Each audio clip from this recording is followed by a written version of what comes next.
As I said, this happened a few months ago, if I remember correctly in January or February 2024.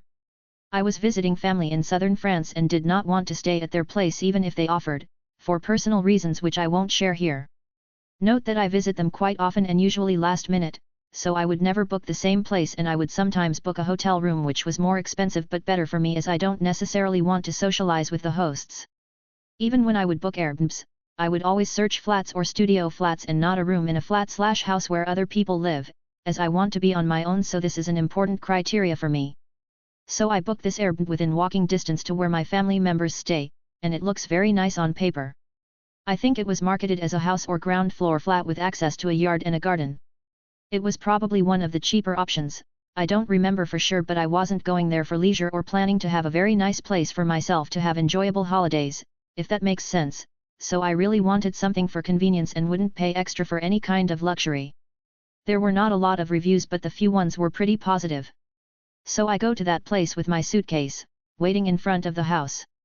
I contact the landlord who should give me the keys but he's late. I spent at least 1 hour waiting outside, and I'm trying to be patient, realizing at least the neighborhood is pretty nice and seems safe, even if I need to walk through areas that are slightly dodgy to get there from where my relatives stay. The landlord finally arrives. He seems like a good man and apologizes profusely, saying he was in another town visiting his cousin or friends, and time flew by. First red flag, he says they were drinking and didn't have time to sober up, so he had to speed on the highway on his motorbike while being tipsy/drunk. He stops and asks me half-jokingly not to say that in my review. I get a bit serious and tell him he shouldn't drink and drive, but he says he really didn't want to make me wait further.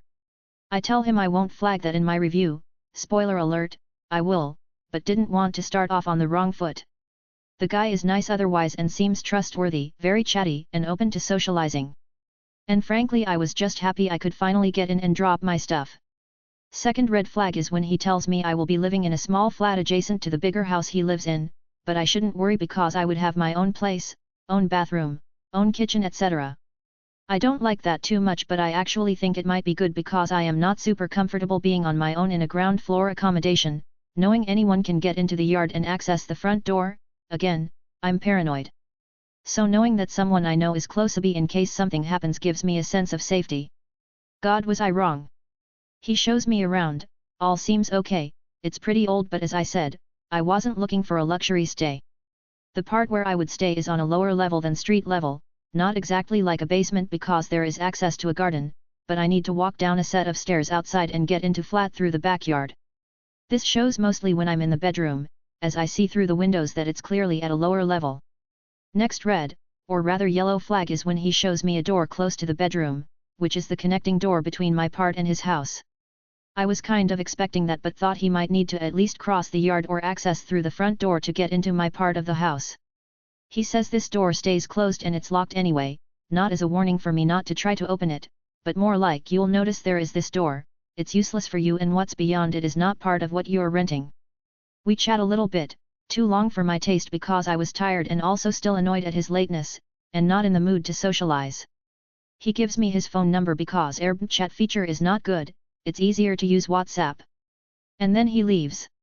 I start to settle down, open my suitcase and get changed before leaving to visit the family. I then go back to the place in the evening and decide to have a shower.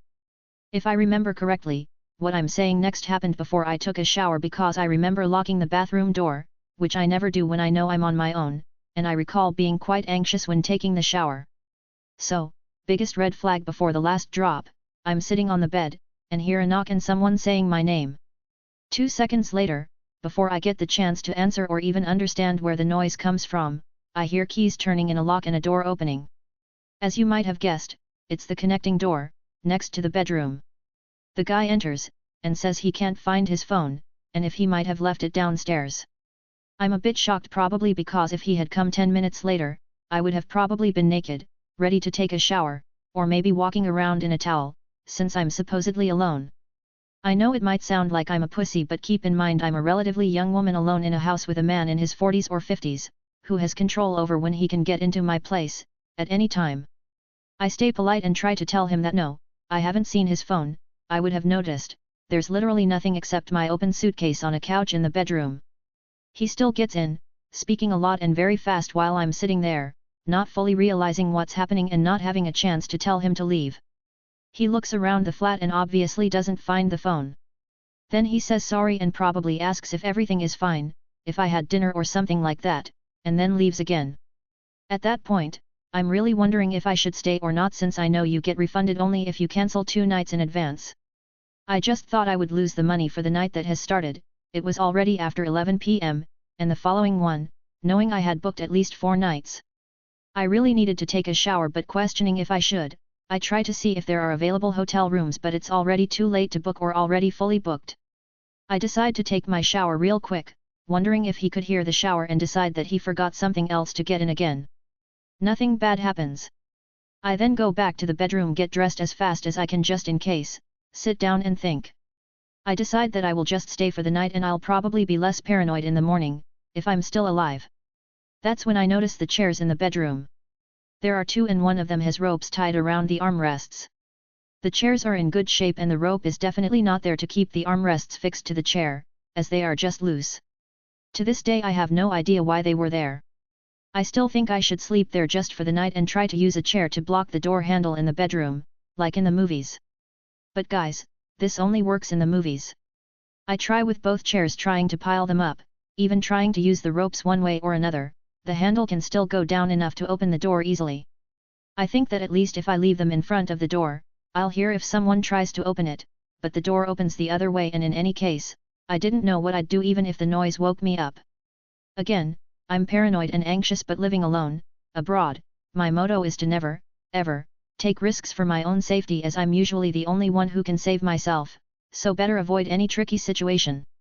Doesn't mean I never go out, but I wouldn't get drunk around people I don't trust, and I would take a cab if I feel unsafe going home on my own after midnight. I now live in a city that's rather safe but had too many bad encounters, unfortunately nothing unusual for most women, not to be careful. So from an external point of view, this is a story about someone booking an Airbnb with good reviews, with a nice and friendly landlord who is just overly open because he likes to meet people, and the ropes are just a detail.